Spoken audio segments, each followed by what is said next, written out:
Hey Bible lovers, I'm Tim Nichols. I'm here to bring your Nichols worth, and today from Hendrickson Publishing, we have the Hebrew, Greek, and English Interlinear Bible. I have the single volume and I have the 4-volume set. And I'm going to show you the advantages and disadvantages to both of them. These are both excellent editions. Now, one thing you need to know is these are copies of an older edition. They did not fix any of the typos. They didn't fix any of the editorial errors or anything like that. So there's going to be mistakes in here. There's going to be typos in here.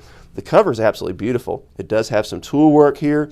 This is really nice. This is a single volume set. It's not very expensive, but here is the disadvantage of the single volume set. The advantage of the single volume set, you grab it and go. There's no having to grab 4 or 5 volumes like you would with this one, but it does come with some serious disadvantages. So let's take a look at those disadvantages. This is about, I measured it and did my best, a 3-point font. That is super tiny. Now it's a double column, so it does fit a lot of the text on a single page. This is a literal translation, and this is a interlinear. So this isn't a translation. This is each Hebrew word. Now Hebrew reads this way, so you're going to read this part backward to us in the Western world. And then it has the Strong's number associated with each Hebrew word right above it. But again, this is a very, very small font. And this is a sizable footprint, so this is a very large Bible. Also, the gutter is really tight in this, and you can see that is eked down in the gutter. Now, as you get to the middle, this probably isn't going to be as bad. I have used this for about 10 years, and I absolutely love it as a resource. And for now, I can still read this tiny 3-point font in double column. Now, when you get into the New Testament, also one thing to keep in mind is like in Daniel in certain portions, it's going to be in Aramaic. But when you get to the New Testament, of course, it's going to switch to the Greek, because the New Testament is written in Greek. So this is the Greek-English interlinear. And the really beautiful thing about an interlinear is you have your literal translation, but you also have each word below the Greek or Hebrew word, again, with its Strong's number. So now, the advantage to this is single volume. It is pretty good size, but you can pick it up and carry it, and you have the entire Bible with you. The disadvantage to this is the small font. Now, Hendrickson has attempted to address this in their 4-volume set. So let's take a look at this. All right, number one, it does still have the same beautiful spine work that this one has. Very nice. They elected to go with a 3-piece using paper to kind of glue over this. This is still paper, but it's meant to look like leather. But when you get into the Bible, it is quite a bit larger. This is a 6-point font, still not massive.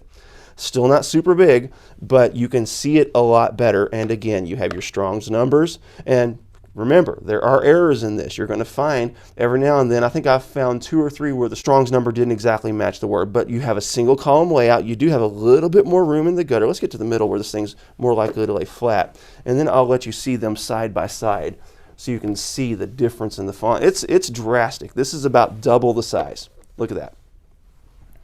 Very large difference in the font size. So this is far more user-friendly when it comes to reading. This is far more user-friendly when it comes to transport. So it really depends what you're looking for. Of course, when you get into the Greek, into the New Testament, let's go ahead and compare the two. So this is going to have Volume 1 is going to cover Genesis through Ruth.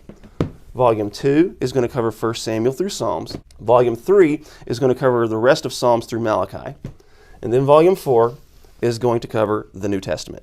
So once you get into the New Testament here, you can see, once again, much larger font. Much easier to read, much easier to use, much more hand-sized, easier to transport. But what do you want? Do you want a single big volume where you have everything together? It's hard to read, it's a little bit big, it's a little bit heavy.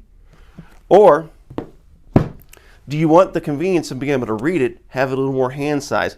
This is an amazing resource. This is probably one of my favorite resources that Hendrickson puts out. There's not too many things of its type, especially in an entire Bible. It's where you have that interlinear option, and it's actually in the English. A lot of times they'll have the Greek or they'll have the Hebrew, but they don't have the English with it. If you're like me, you don't know the language, then it's not a lot of benefit to you. So this is a great study tool where you can look at the word as you're reading the Bible. So let's just look one more time before we close this out. But you're in the book of Acts and you're reading. Okay, and you can read, today are being examined on a good work. You see the Greek word right above it. Now let's go to the Hebrew one more time. And it'll kind of give you an idea of how the Hebrew reads. And it says, in the beginning, God created the and earth, the and heavens. So it's not quite in order, but you're reading it this direction. And again, you have your Strong's number. Really excellent resource. I find it incredibly useful. I use it often, especially when I'm looking for a specific word and I want to see it in context with the rest of the Bible, so I'm not having to go to a Strong's.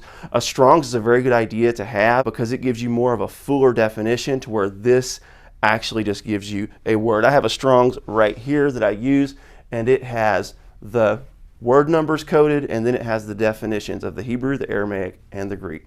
Very useful tools together. There you have it. God bless you. Keep calm. Jesus on. This is your Nick Worth.